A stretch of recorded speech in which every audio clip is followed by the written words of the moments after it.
Продолжуваме со 9-та глава, привршуваме. Ќе раскажам на почетокот еден древен случај со некој свештеник кој решил да оди во затвор и тамо да им проповеда на осудените на смрт. И решил првата недела, решил да ја подели на два дела посетата, првата недела, првата посета да говори за проблемот на човекот, за неговата очајна состојба во гревот, и кога завршил му рекол: дојдете следната недела да чуете за решението, кој е лекот за човечката болест.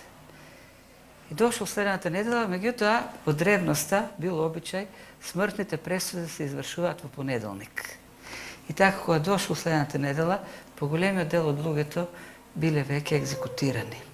И не можеле да слушнат за лекот, како да се излекуват од таа болна, грешна состојба. И да, навистина треба на луѓето да јасно им биде представена нивната состојба во грев, реално, меѓутоа треба и веднаш да се каже кој е лекот или кој е решението, да се покаже кон Христос. Во овој текст што го прочитавме, Петар врши две чуда. Чуда во кои многумина гледаат како една слика, илустрација за состојбата на човекот, за неговата болест, за гревот во кој живее и последиците од гревот. Тоа на безпомошност, безнадежност, но во исто време Петар го покажува и лекот. Покажува кон Христос, покажува кон новиот живот. И сето тоа го прави, значи тоа е првото нешто што го гледаме, во тие состојби во кои ќе се најдат Енеј и Тавита, го гледаме паднатото човештво. Од друга страна пак, начинот на кој го решава Петар проблемот е една христомима или имитација на Христос. Немојте да го барате овој збор на Google.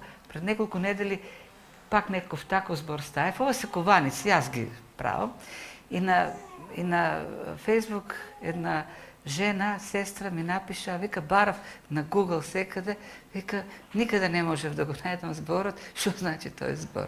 Викам, нема, тоа е, треба да слушаш проповед. Така и ова, значи, како пантомим, имитација на Христос или следење на Христос, правење на она што Христос го правеше. Тоа и Петар го правеше и имаше успех. Една успешна служба. Успехот е, или темата успех е модерна, популарна, многу се говори за тоа што е успех, како да успех. Библијата е јасна дека успех или успешен живот е оној кој се живее за слава на Бог, а основното во тоа е живењето според Христовиот модел, живењето на Христовиот живот. И Петар овдека не мислеше иновации, не се подпираше на некои светски техники, туку едноставно го имитираше Христос. Го правеше она што Христос го прави. Го следеше примерот на Христос. Ајде да видиме како тоа сето се случува. Со овој стих завршивме минатиот пат, за тоа како после преобраќањето на неголемиот противник на христијанството Савле, црквата почнува да живее во мир и тој мир го употребува за да заекне, за растеж. Видовме ова долга 9 глава, која веќе трета недела ја разгледуваме, почнува со тоа како Савле тргнува да ги гони црквите, но по патот кон Дамаск му се јавува Христос и тоа неговото обраќање, потоа следи неговата проповедничка служба во Дамаск, кој предизвикува гнев кај јудеите, поради што тој мора да бега, оди во Ерусалим, таму почнува нова служба и таму гневот на јудеите го тера да бега. На крајот неговите нови пријатели христијаните го носат во Кесарија, од каде со брод си оди во Тарс, неговиот град. И заклучокот или резимето што го дава Лука е дека сега црквата во Галилеја, Јудеја, Самарија живее во мир и јакне. И би очекувале Лука да продолжи на темата Павле. Тоест како сега се развива неговата служба, неговите мисионерски патувања, меѓутоа Лука невообичаено прави еден остар завој, 180 степени, тоест не враќа една глава поназад, средината на 8-та глава, каде што за последно се сретнавме со Петар. Таму во Самарија Петар, Филип благовестникот проповедаше, имаше голема служба, успешна служба, многумина поверуваа и Петар и Јован од Ерусалим дојдаа во Самарија за да се придружат, да помогнат службата на Филип. Потоа по известно време се раздели и тргна назад кон Ерусалим, а пак Филип му беше дадена заповед да оди кон Газа. И сега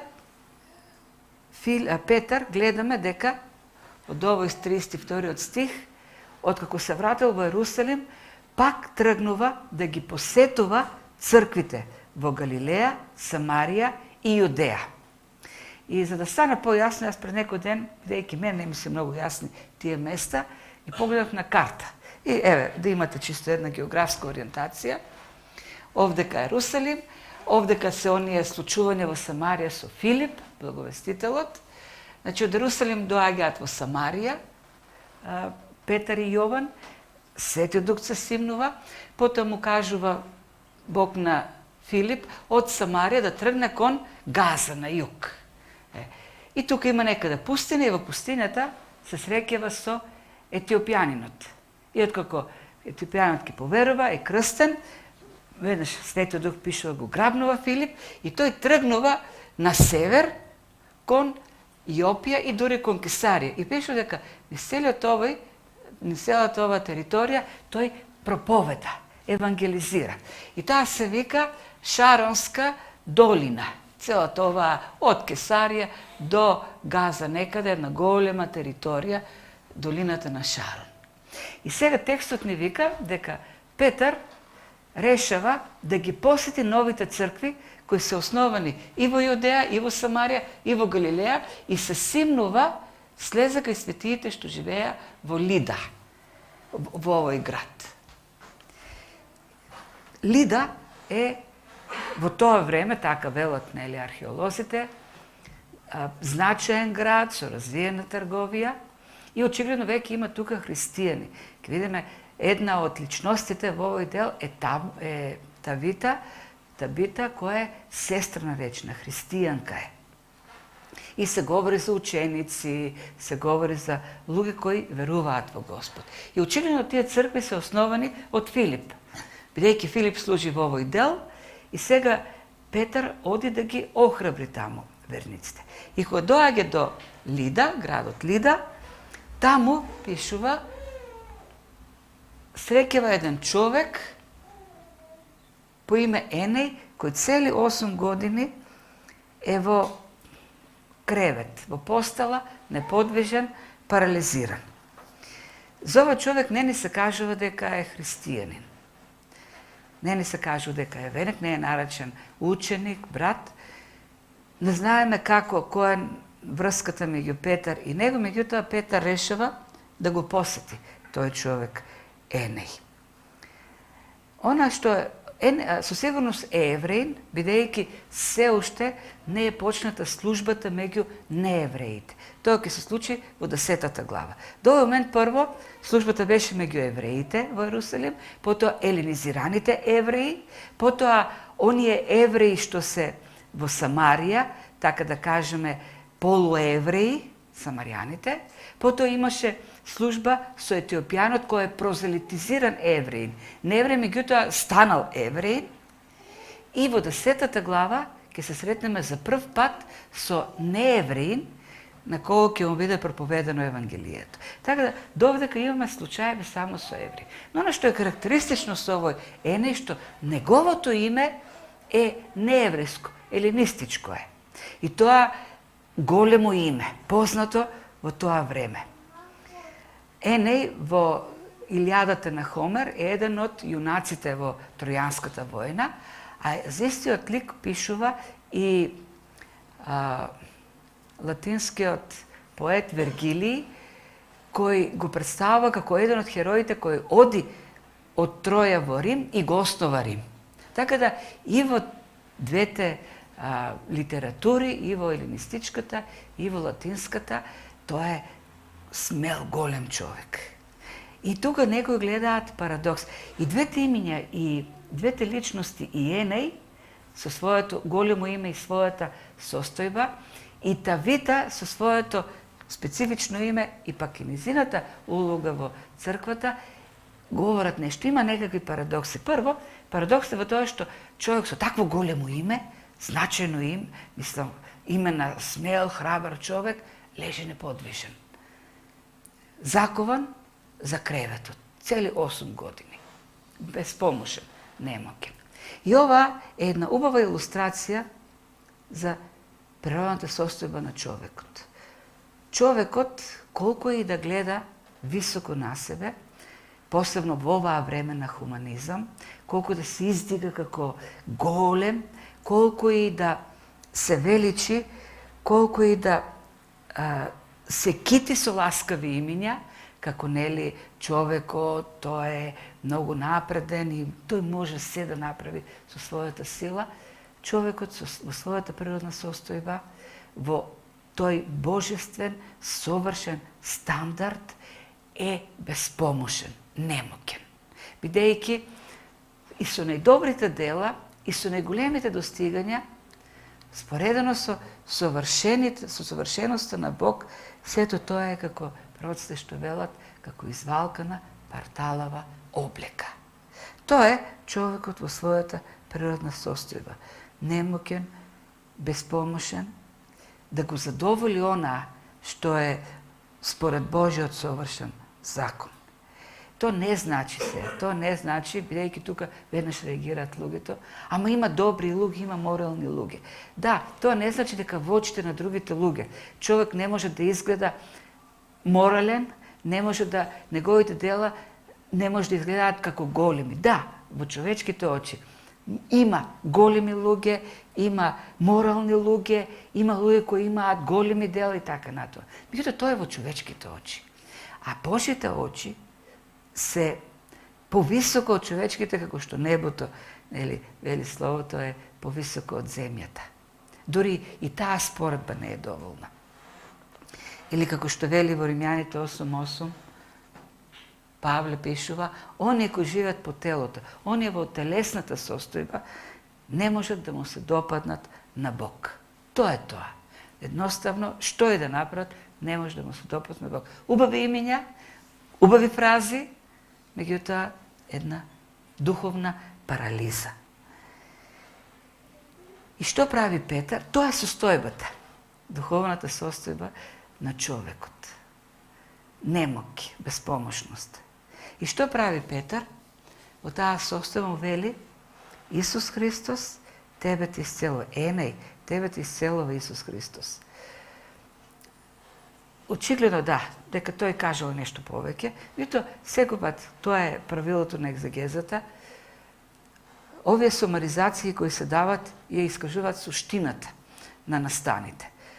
Петар не му објаснал многу за Исус, како што прави со евреите во храмот, кога или пак Стефан, кога ја кажа од целата историја во Новиот Завет, бидејќи треба да имаме во предвид, овдека има христијани, овдека има во Лида цркви и овдека наскоро проповедал Филип. Тој бил таму благовестителот. Исто така, Христос беше познат во тие крајеви. Тој голем период од службата ја помина таму, во тој западен крајбрежен дел на Јудеја. Но она што кажува Петар е сосема доволно. Исус или Јешујах означува Јахве е спасителот. Вели Исус, тоест оној што е спасител, и Месијата, тоест оној за кого што проповедаа пророците во Стариот Завет, оној што го чекаме како евреи да ни дојде да нас спаси, е тоа тој, Исус Христос. И кога му вели те исцелува, му каже тоа е жив. Така, во оваа фраза, на начинот на кој што говори Петар, е сумирано Евангелието. Спасителот, Месијата, Тој сега те спасува, тој сега те исцелува, сега е жив. Може би не чул таму на крстот дека умрел тој Христос. Меѓутоа, Петар му вели, не, тој е жив во сегашно време. Сега тој работи, сега исцелува. Така да, целата она проповед која кажа Петар порано на евреите, долгите проповеди, се сумирани во таа фраза. Се е содржано овдека. Спасителот, Месијата, живиот Бог е тој кој делува, има моги да исцелува. И му вели, стани, направи се постелата сам и човекот веднаш стана, го исцели. Христос како лек за состојбата на човекот, како лек за таа парализа. Нема парализа духовна која Христос не може да ја исцели. Нема толку мртов човек во гревоч не може да биде оживеан. И двете чуда го символизираат тоа. Христос како лекот за состојбата на духовната парализа. И очигледно тој човек бил познат во градот, бидејќи за ова чудо веднаш сите разбираат, и тоа пишува не само во Лида, туку и целата таа долина, Саронска долина, од Кесарија до Газа. Целата таа територија, вели, луѓето таму разбраа за тоа големо чудо што го направи Петар. И веднаш не преместува текстот на другиот настан со една друга жена, наречена Срна. Значи, во тоа време, додека во Лида Петар служи, ја охрабрува црквата и се случува чудото со Енеј, во соседен град кој е на 15 на километри растојание, во Јопија, има една жена, ученичка е таа, тоа е христијанка, по име Тавита. Понатаму пак е овдека во 39 стих е наречена Срна.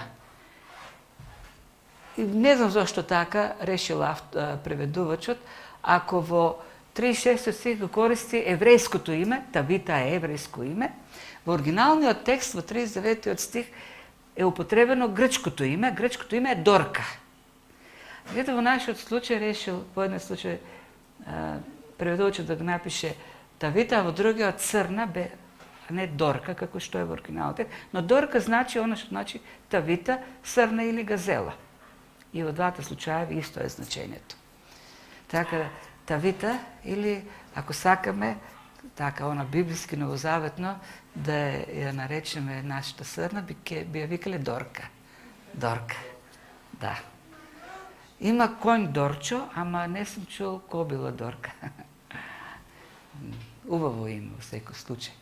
Сега, ова што нас повеќе не интересира овде е низиниот живот. Таа представена како жена, како ученичка, христијанка, која е полна со милостина или милосрдие. Истиот збор овдека е употребен за самарјанинот, кој помагаше, и за Христос кога помага. Тоа значи кога ќе видиш човек во неволја, буквално цревата те се превртуваат од тага. Чувствуваш однатре мака, емпатија, и тоа е тој збор. И добри дела што ги правеше. И тука е оној другиот парадокс. Во првиот случај имаме еден Енеј, име така, големо име, ама човекот е во постела. Немокен. А овдека пак имаме во вториот случај една жена што се вика Срна, а името Срна или самата асоциација на Срна нешто плашливо, нешто што бега, се крие, а пак таа жена, ученичка на Христос, е многу вредна, многу помага, прави многу добри дела. И понатаму во текстот гледаме дека кога Петар ќе дојде, вдовиците се тие што ќе го пречекат Петар и ќе го однесат горе и ќе му обяснуват, еве таа што правеше, колку облека исплете или соши, не знаеме, дали била шивачка, плетачка, и така натаму. И со една демонстрација, демонстрирајќи се колку била вредна, помагала во исто време бараат тој да помогне Петар да се вклучи во сета таа мака. И така. И праќаат учениците, слушнале дека Петар е во Лида. Тоа е блиско. Слушнале големиот Петар е таму, апостолот. И веднаш испратиле двајца ученици кога Срна или Дорка или Товита се разболела, умрела и веднаш пратиле двајца ученици да го повикаат Петар и Петар веднаш доаѓа. Нас повеќе би сакал овдека да се да го разгледаме ликот на Срна или Товита.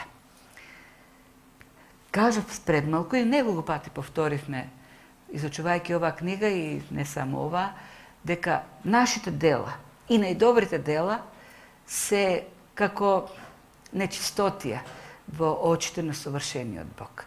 Спасението само по благодат. Меѓутоа, тоа не значи дека христијанинот останува пасен. Нашите дела не го задоволуваат Бог и затоа ништо нема да правиме. Не, никако. Самиот Павле пишува дека ние сме по благодат спасени преку вера, не по дела, но спасени сме, во 10 стих продолжува на Ефесијани 2 глава, за добри дела сме спасени. Да правиме добри дела. И тоа е суштински аспект од христијанскиот живот. Нешто што гледаме кај Тавита. Христијанот треба да живее примерен и продуктивен живот. Христијанот треба да биде вреден човек.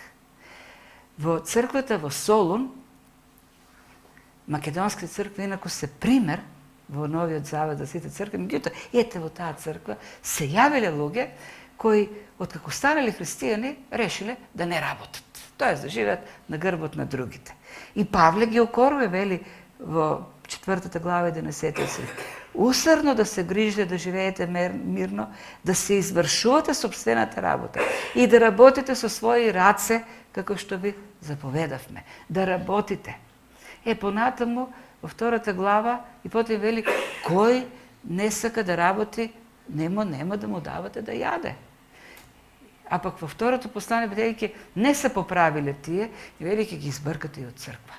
Така вели Павле, тоа е принципот.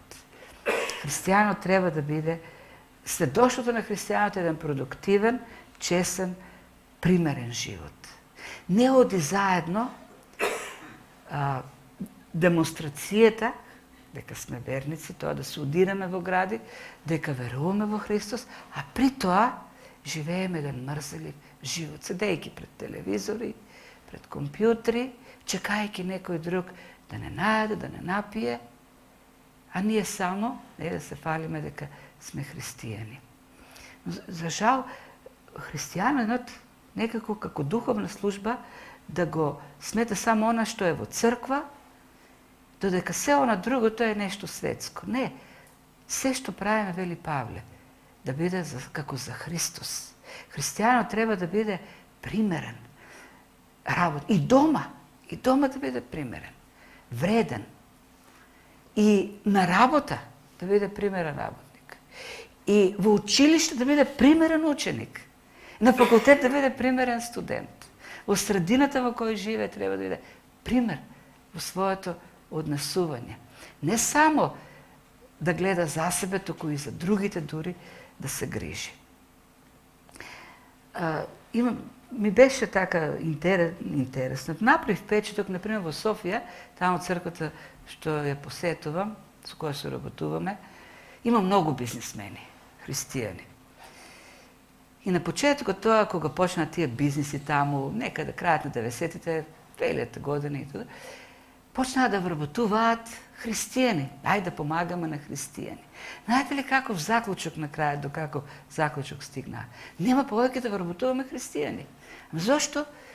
Затоа што христијаните, бидејќи ние сме од црква, очекуваат дека не треба се од нив бара да работат, тоест да поминуваат така полесно.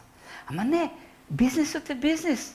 Ние сме браќа, ама на работата секој треба одговорно да работи. И почнаа и се покажа дека луѓето од светот некако поодговорно пристапуваат на работата, на тие обврски. Не, христијанинот секоја работа треба да ја врши како за Господ. Секаде, во црква, секаде треба да биде вреден. Да ги гледа потребите и на луѓето, и во средината, и да се вклучи во тоа да помогне. Пред некој ден стана актуелна онаа тема за повторно воведување на воена служба во Македонија. И да ви кажам, ја поддржувам таа иницијатива. Ја поддржувам целосно. Знаете ли зошто?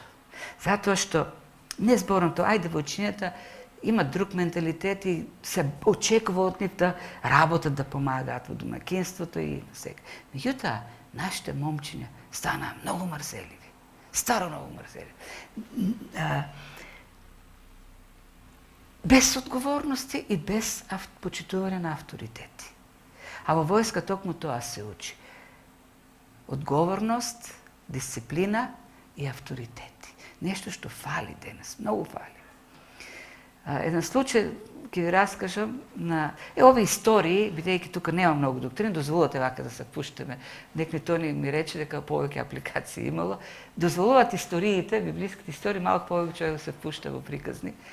Во мај имаше дипломирање на студенти во Библискиот институт и промоција на дипломите и деканот излезе. Рече, даде малку историја како дошла идејата за такво образование. Они вовеле едногодишно образование.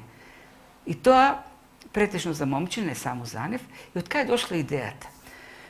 Не еднаш, додека мајката с неговата сопруга работела дома, му кажала на синот, кој тогаш бил 14-15 години, му дал здиплена она покривка, чаршав за маса, и ми рекол, стави го на масата.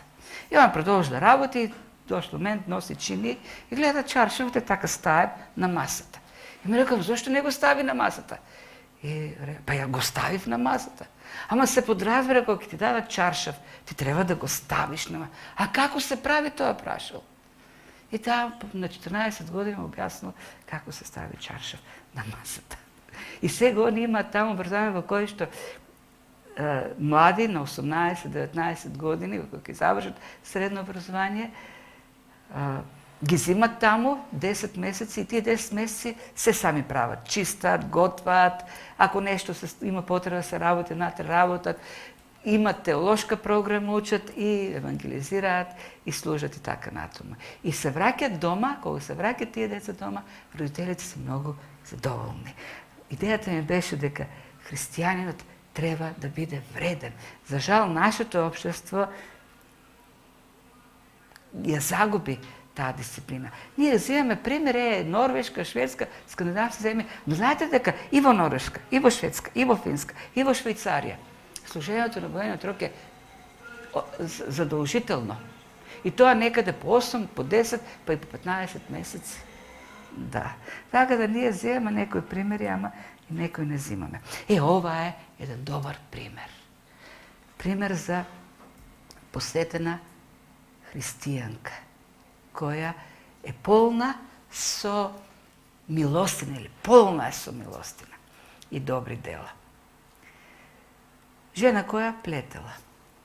И кога доаѓа тамо Петар, они велат, гледате како се грижеше за нас. Еве, мене ова ми исплете. А во тоа време вдовиците биле најзагрозената категорија. И таа жена, гледајќи ја потреба, облека им плетела, да не име ладно во зима. И тие доаѓаат и велат на Петар, види што работа ова, колку нешто оваа жена направи.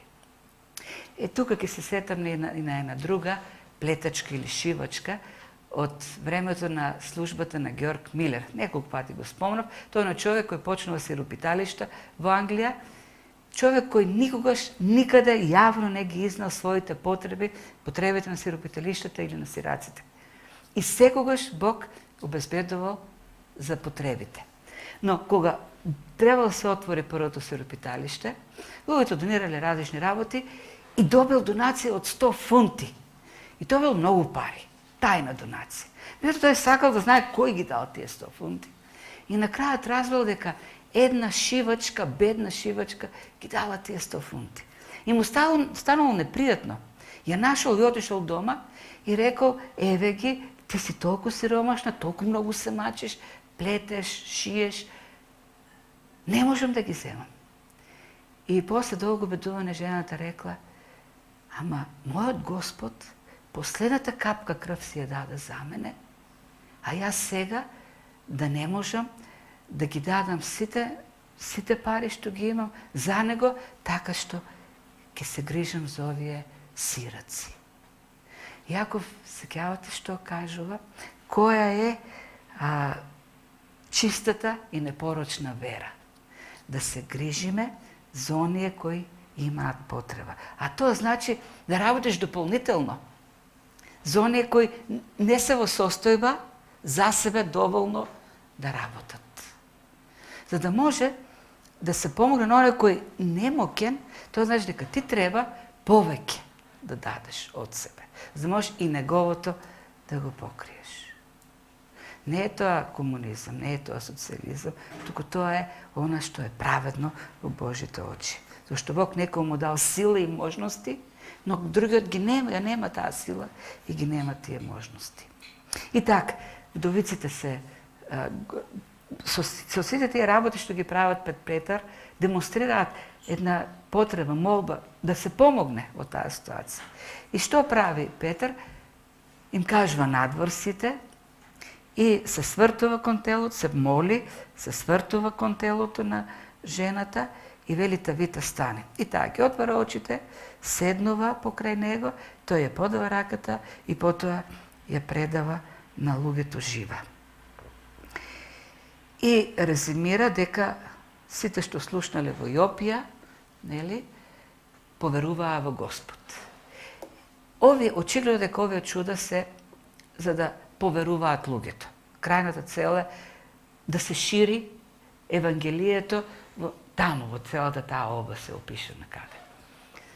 И како што кажав, овие чуда се како слика, една добра слика за состојбата на човекот без Бог. Човекот има потреба од изворот на животот, од Христос, за да оживее.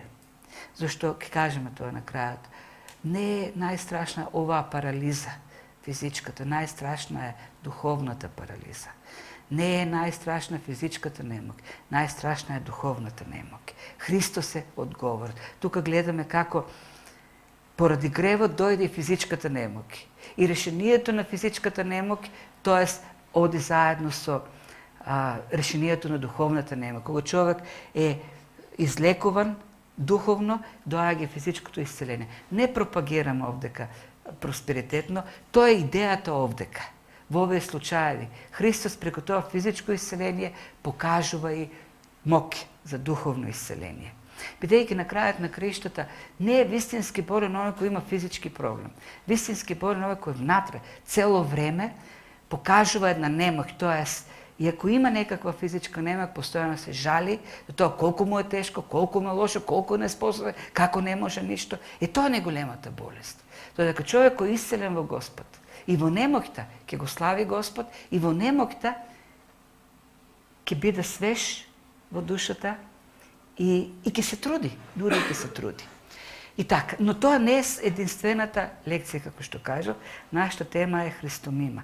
Тоа во сите овие нешта ние гледаме едно следење на Христос, бидејќи и во двата случаеви, и во двете исцеленија, голема сличност или копирање гледаме од страна на Петар на нешто што Христос веќе го направи. Например, кога го исцели Енеј, тој буквално, дури зборовите му беа исти, со она што го кажа Христос во Капернаум, кога донесува на носилко од покрест пуштија еден неподвижен човек.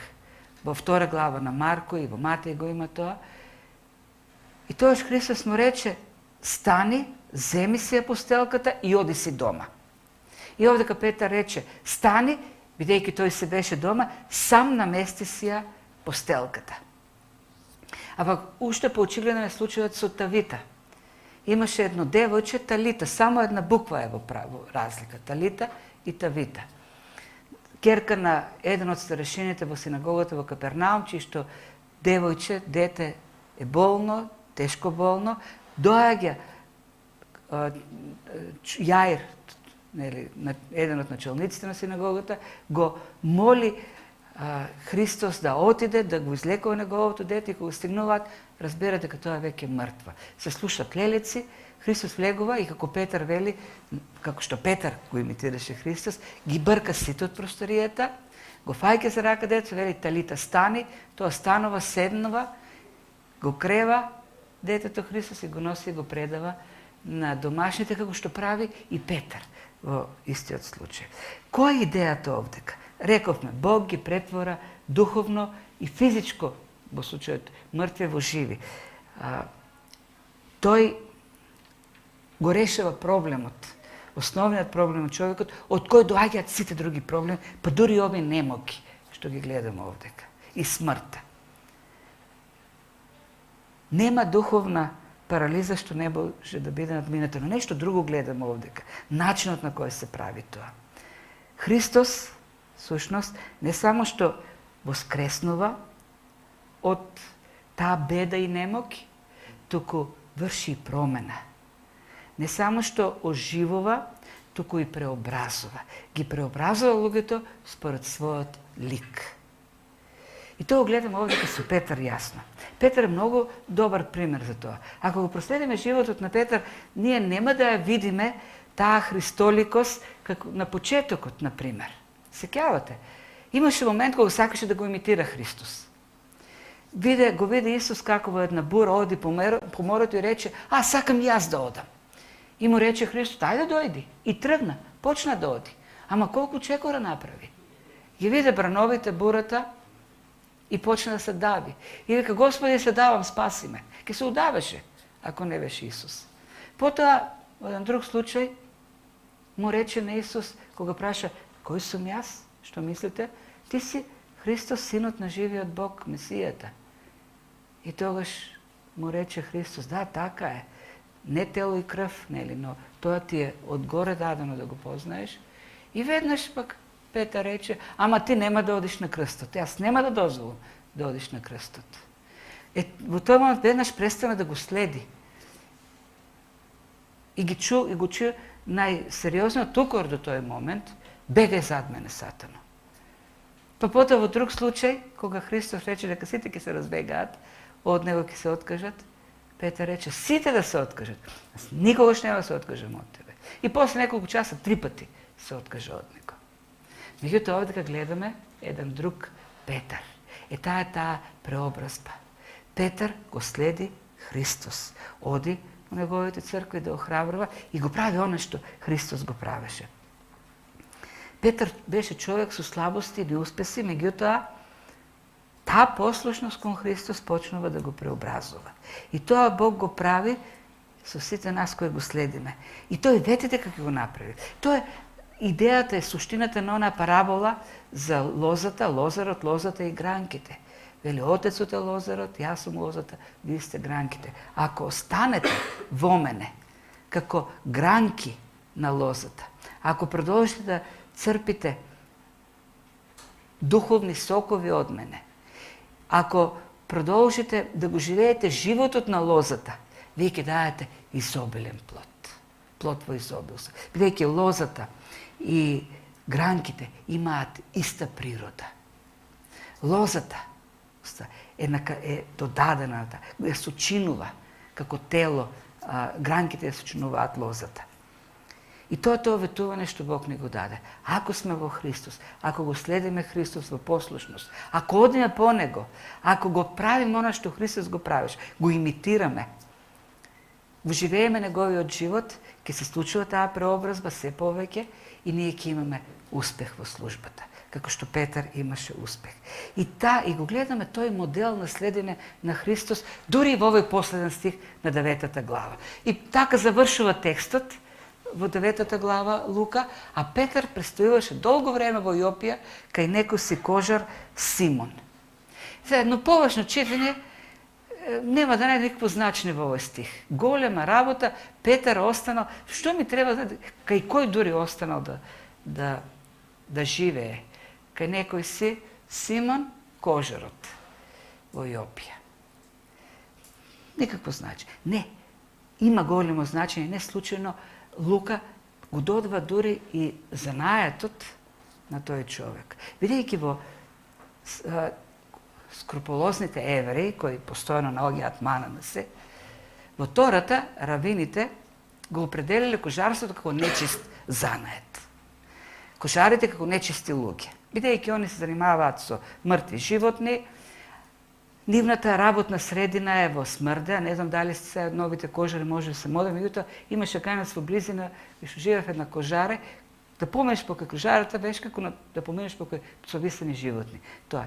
И затоа одредувало еврејското општество, они што се кожари, да живеат надвор од градот и таму се занимаваат со својот занает. Нечиста работа. Дури рабините, особено оние построгите, дозволувале ако мажот разбере дека неговата жена се занимава со кожарство, да ја даде развод, да ја напише разводно писмо. Тоа да, може би има според Талмудот некаква причина. Дори имало такви рабини кои веле ако не му готви како што треба и ако манџата му е загорува, во тој случај може да даде разводно писмо мажот. Како например Шамај што пишува. Како и да е, во случајот имаме човек кон кого има предрасуди еврејското општество. Човек с кого ти не треба да имаш ништо заедничко. И затоа овдека е објаснато кај кого не само што се спријателува Петар со тој човек, и не само што останува да живее кај него, туку вели долго време остана кај него. На што ве подсетува? На кого ве подсетува тоа?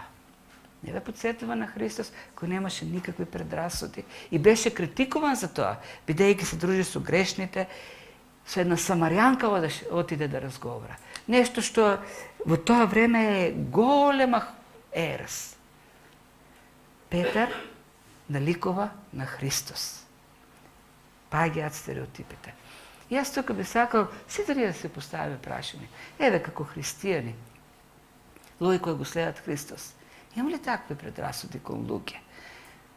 Од етничка, социјална и не знам друга природа. Да одиме кај некој кожар и таму да живееме заради службата во Бог. Не знам дали знаете, може би сум ме раскажал, мојата прва служба, 3 години. Знаете ли како почне, каде беше?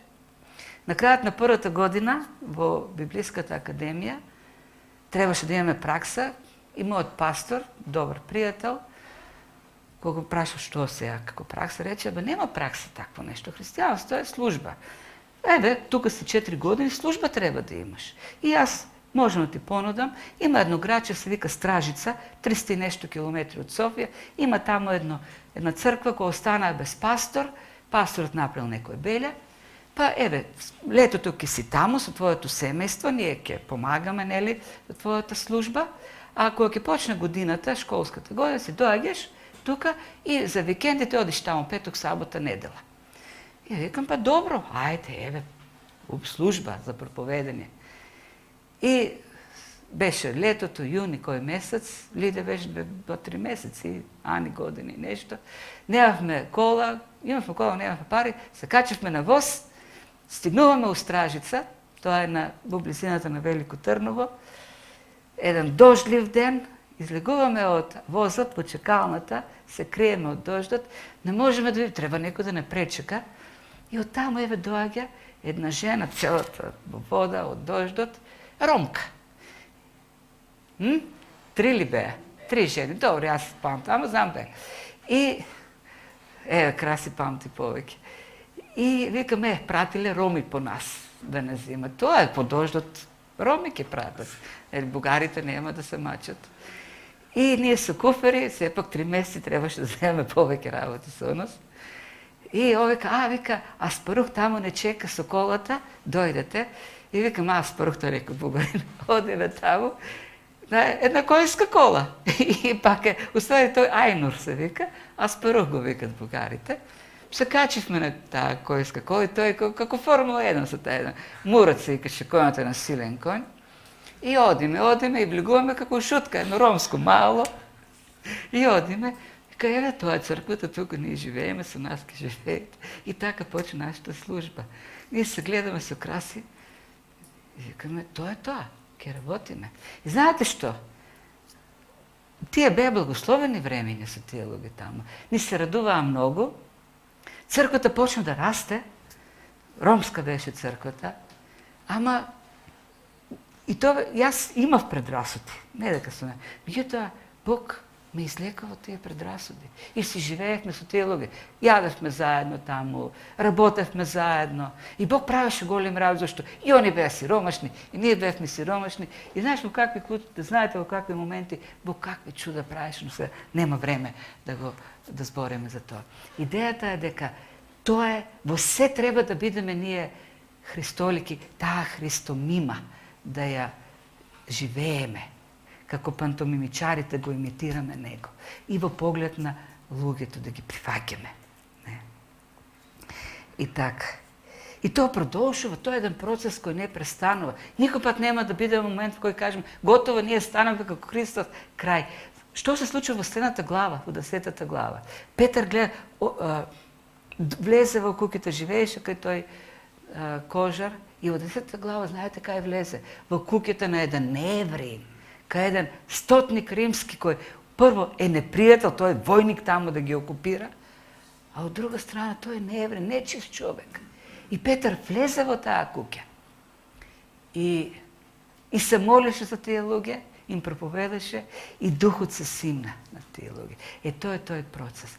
Бог не уживува од таа смрт, немок, болест, не излекува, но тоа го прави за да не преобразува, за да не промени, да не прави како него, да не ослободи од предрасудите, да не прави вредни, да не прави луѓе во кои останатите ќе го видат Исус во својот посветен, примерен христијански живот. И во тој процес, е доживотен процес, кој не завршува. Додека сме овдека на земјата. Ке продолжи да не променува во Христовиот лик. Тоа на што го илустрираат овие чуда. А за да гледаме како него, а за да не преобразува, ние треба да го следиме, да го имитираме, да му бидеме послушни во молитвата и Словото, да живееме неговата воля изразена во Словото. И на крајот, ќе се навратам на оно со што почнавме, со оној расказ за свештеникот и затворот. Секој од нас има свој понеделник, во кој што ќе престане сето. Тој не знаеме кога ќе не биде понеделникот. Затоа, додека сме овде, денес, секој момент, да го правиме тоа. Секој момент за нас е важен во тој процес на христомимата, во тој процес на нашето преобразување во Христос. Секојдневно да го употребуваме секој момент, не за безсмислени работи, не за нешта кои само туку така ќе ни го трошат времето, туку нешта кои ќе создаваат продукт, плод за Божјото царство. Еден вистински продуктивен живот. Зошто тоа време ни е подарок, благодат од Бог, време во кој треба да произведуваме дела за неговото царство. И нека Господ ни помага во тоа. Амин. Зашто Господ има сила.